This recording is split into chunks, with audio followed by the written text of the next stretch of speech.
바빠 중학연산 11단원 다낭식의 곱셈과 나눗셈의 응용을 공부하겠습니다. 다낭식의 곱셈과 나눗셈의 응용. 식이 이렇게 있을 때요. 자연수 ABC의 값을 구해보겠습니다. 이 식을 보면 어때요, 여러분? 너무 복잡해 보이죠? 하지만 개수는 개수끼리 떼내어서 계산하고 x는 x끼리, y는 y끼리 이렇게 식으로 만들어서 풀면 쉽게 풀 수 있습니다. 먼저 개수를 비교해 볼게요. 개수만 떼어내어 식을 세웠더니 마이너스 6 곱하기 4 나누기 3이었습니다. 이것이 우변의 c와 같아요. 따라서 c는 계산을 하면 마이너스 8이 됩니다. 이번에는 x만 떼어내서 식을 세웠어요. 그랬더니 x세제곱 곱하기 x네제곱 나누기 xb제곱이었습니다. 이것은 우변의 x의 5제곱이에요. 이것을 구하기 위해 지수만 식으로 세웠더니 3 더하기 4 마이너스 b가 5가 되었습니다. 따라서 b가 2가 되는 겁니다. 이번에는 y의 식으로만 나타내었더니 y의 a제곱 곱하기 y의 5제곱 나누기 y의 제곱이 y의 6제곱과 같았습니다.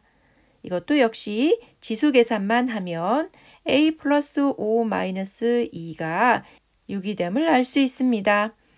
따라서 a의 값이 3이 되는 거예요. 다낭식의 계산에서 네모 안에 알맞은 식 구하기. 첫 번째는요. a 곱하기 네모 나누기 b가 c인 경우입니다. 이런 경우 나눗셈을 곱셈으로 바꾸고요. b는 이렇게 역수로 곱해주면 됩니다. 그런 다음 네모만 좌변에 남기고요. 곱하기 b분의 1은 우변으로 넘겨서 곱하기 b로 구하고 그리고 a도 우변으로 넘겨서 곱하기 a분의 1 해주면 네모를 구할 수 있습니다. 네모는 c 곱하기 b 곱하기 a분의 1입니다. 두 번째 경우가 친구들이 가장 어려워하는 건데요. 왜냐하면 나누기 다음에 네모가 있기 때문입니다. 이 나누기도 곱하기로 바꾸고요. 네모도 역수를 곱해야 되니까 네모분의 1을 이렇게 써주면 됩니다. 그런데 네모가 분모에 있으니까 네모를 구할 수 없죠? 따라서 이 네모분의 1을 우변으로 옮겨서 곱하기 네모 해줍니다. 우변에는 네모만 남기고 c도 좌변으로 옮기면요. 곱하기 c분의 1이 되죠. 따라서 네모는 a 곱하기 b 곱하기 c분의 1인 겁니다. 3번은 a 나누기 b 곱하기 네모 이퀄 c인데요. 이것도 역시 나누기는 곱하기로 고치고 b는 역수를 곱해줍니다. 이 네모만 좌변에 남기고요. 이 b분의 1도 우변으로 옮겨서 곱하기 b 해주고 a도 우변으로 넘겨서 곱하기 a분의 1 이렇게 계산하면 됩니다. 따라서 네모는 c 곱하기 b 곱하기 a분의 1인 겁니다. 4번도 역시 친구들이 어려워합니다. 왜냐하면 나누기 다음에 네모가 있기 때문이에요. 나누기는 모두 곱하기로 이렇게 고치고 그 다음에 역수를 곱해주면 되니까 네모분의 1을 곱하면 되고 b분의 1도 이렇게 곱해줍니다. 이것도 역시 네모가 분모에 있으니까요. 이 네모를 우변으로 이렇게 움직이면 되고요. 곱하기 네모 이렇게 쓰면 됩니다. 그런데 우변에는 네모만 남겨야 되니까 이 곱하기 c를 좌변으로 옮겨서 곱하기 c분의 1 해주면 됩니다. 따라서 네모는 a 곱하기 b분의 1 곱하기 c분의 1이 되는 겁니다.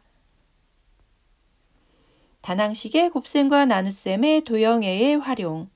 도형의 넓이 또는 부피를 구하는 공식들은요. 우리가 이미 다 배운 겁니다. 선생님이 빠르게 읽어보겠습니다. 삼각형의 넓이는 2분의 1 곱하기 밑변의 길이 곱하기 높이죠. 직사각형의 넓이는 가로의 길이 곱하기 세로의 길이입니다. 기둥의 부피는 우리가 1학년 때 배웠는데 까먹었는지 모르겠어요. 기둥의 부피는 밑넓이 곱하기 높이입니다. 뿔의 부피도 1학년 때 배웠습니다. 3분의 1 곱하고 밑넓이 곱하고 높이입니다. 즉, 뿔의 부피는 기둥의 부피의 3분의 1인 거예요. 여기까지는 공식으로 가능한데요. 넓이나 부피가 주어지고 길이를 구할 때는요, 공식을 변형해서 식에 대입해야 합니다. 삼각형의 높이를 구하라고 하면요, 삼각형의 넓이에 2를 곱해 주어야 합니다. 왜냐하면요, 앞에선 삼각형의 넓이를 구할 때 2분의 1 곱해줬죠? 따라서 이 2분의 1을 좌변으로 옮기면 2 곱하기 삼각형의 넓이인 겁니다.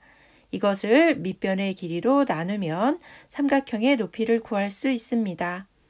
이번에는 뿔의 높이를 구해볼게요. 뿔의 부피에 3을 곱해야 합니다.